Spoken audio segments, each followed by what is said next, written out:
presenting the transcription feature, Superman. The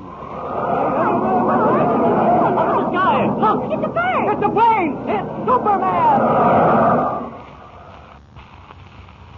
And now, Superman, champion of the weak and the oppressed, valiant fighter for truth and justice, faster than an airplane, stronger than a locomotive, who appeared on Earth from the planet Krypton and who mingles with ordinary men disguised as mild Clark Kent, news reporter for a great metropolitan paper.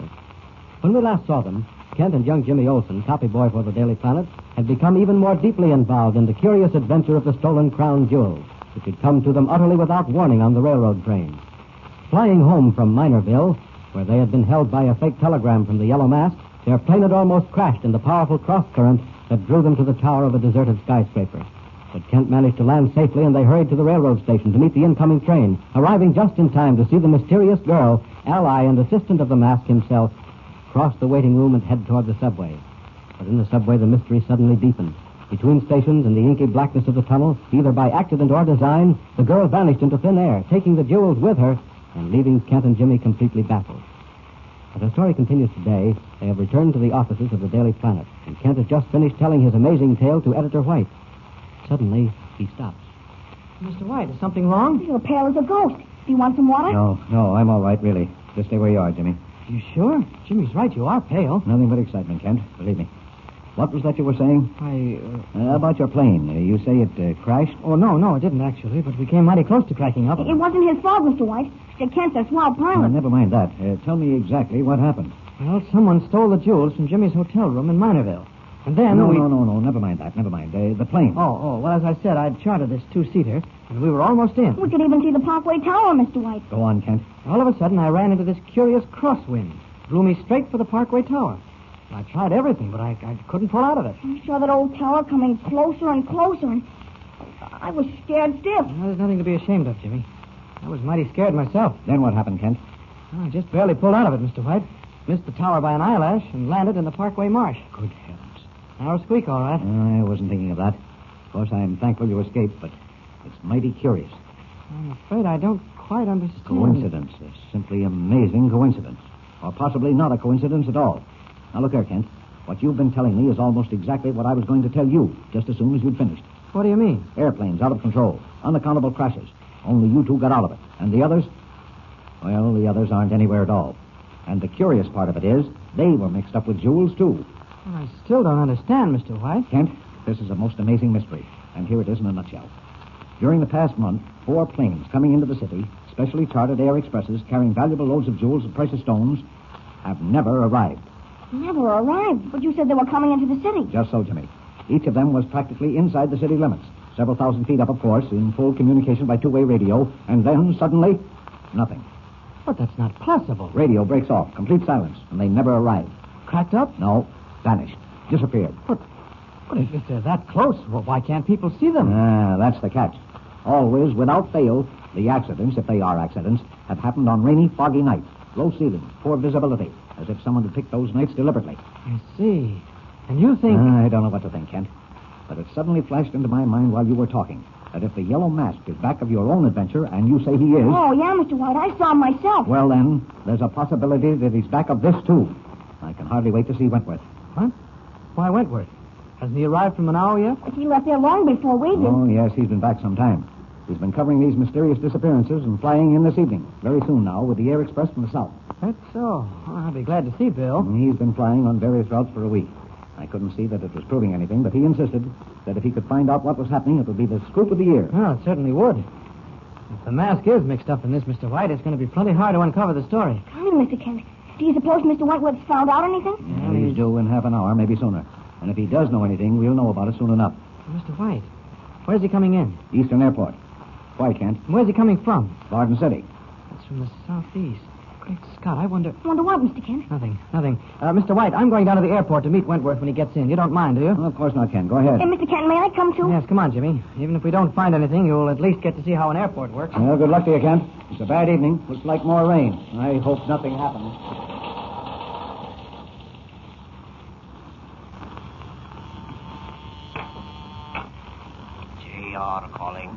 JR calling.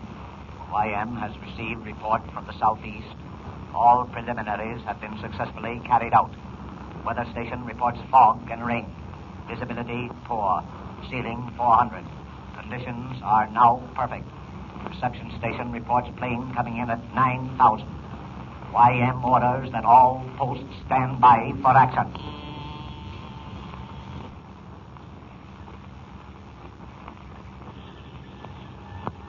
Golly, Mr. Kent, this is someplace, all right. What do they do over there? This is the central control tower, Jimmy. And you're a mighty lucky boy to be allowed inside it. Now stand still and don't get in anybody's way. Yeah, but what goes on? What are they doing? Well, you saw all those planes out on the runways. Yeah. And the ones coming down all the time. Sure, but what has that got to do? Well, the men in here tell them when to take off and tell the others how to come in. Oh. Attention, please. Passengers for Flight 6, Lockport, Calverton and the West. Now loading at Gate 4. That's one of the big transports, Jimmy. Oh, look, here comes the chief operator. Evening, Kent. Hello, Mac. Any word yet from that plane Bill Wentworth's in? Let's see. That'll be Flight 9 from Varden City. Anybody got Flight 9? Yeah, I just made Little River. Little River. Yeah, that's about 10 miles out. Over the flats.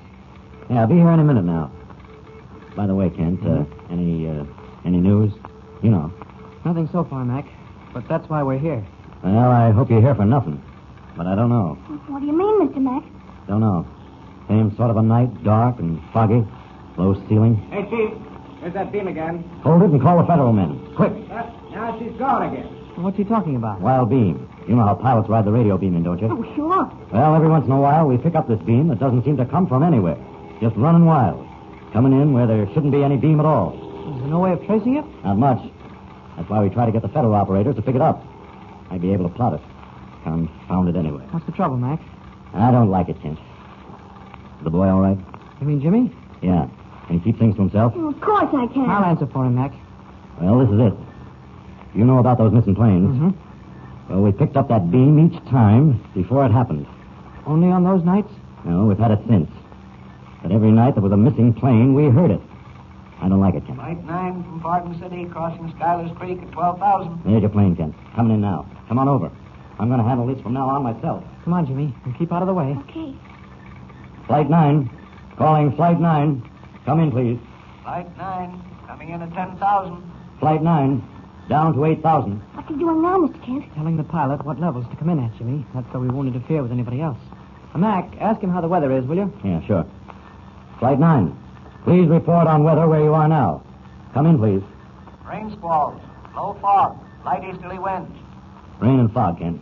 He's right over the city now. Looks like this is the time we guessed wrong. Don't see what can happen to him now. Hey, Chief. There's that beam. Listen. Catch it yourself. Mac, what is it? Got it. Right here. It's on the same wavelength. Flight 9. Calling Flight 9. Come in, Flight 9. Flight 9, this is Flight 9. This is... Well, what's happened? It stopped.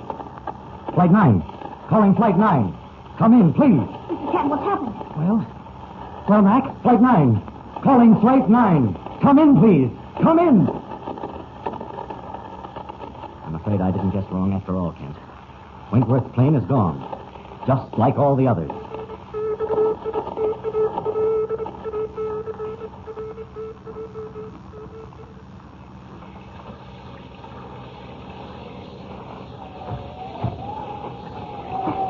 I'm all right, Mr. Kent. Oh, take it easy, Jimmy. Well, Mr. Wentworth, do you think it was the yellow mask? Jimmy, I don't know. I can only guess. Mr. Kent, what do you mean? I've been doing a little thinking, Jimmy. Do you know where you are? Right now, I mean. Sure. Right on the Parkway Flats. I thought you needed a bit of a walk before we went back to the office. Yeah, I sure did. Thanks, Mr. Kent. That's all right, Jimmy. But look, I didn't come this way by accident. Look over there. Tell me what you see. I don't see much of anything. It's rainy and dark and all. I'll keep looking. Oh, yeah, I see the Parkway Tower. What of it? Queer place, Jimmy. 30 stories high, the tallest building in the city. Remember that? Sure, I started to ask you about it back in the plane. And the very day it was finished, it was closed up tighter than a drum. Ever since, it's been deserted. Why, Mr. Kent? Why did they ever put up that big building and then just let it go or abandon it? Well, there are several reasons, Jimmy. First, there was a fight between different interests for control. Then it was pretty far out from the center of town. It sort of stand all by itself. It's a great big skeleton, all alone. I wonder. Jimmy, when our plane was pulled off its course, we were almost carried right into that tower. Yeah, but you said it was crosswinds. And when Bill Wentworth's plane came in tonight, On a line from the southeast, the tower was right in its path. Golly, Mr. Kent. You don't mean... But that isn't all. Think back, Jimmy. When the girl got away from us in the subway, remember that? I'll say I do. But what does that got You to remember the station? do? No? Well, I do. Jimmy, that girl left the train just where the subway tunnel travels under the Parkway Tower. What? Golly. Just so. It all ties in together. And Jimmy, unless I'm very much mistaken, the secret of the jewel robbery and the missing planes and the hiding place, maybe the whole headquarters of the Yellow Mask and his gang, is there in that deserted skyscraper. And with your help, Jimmy, I'm going to find out.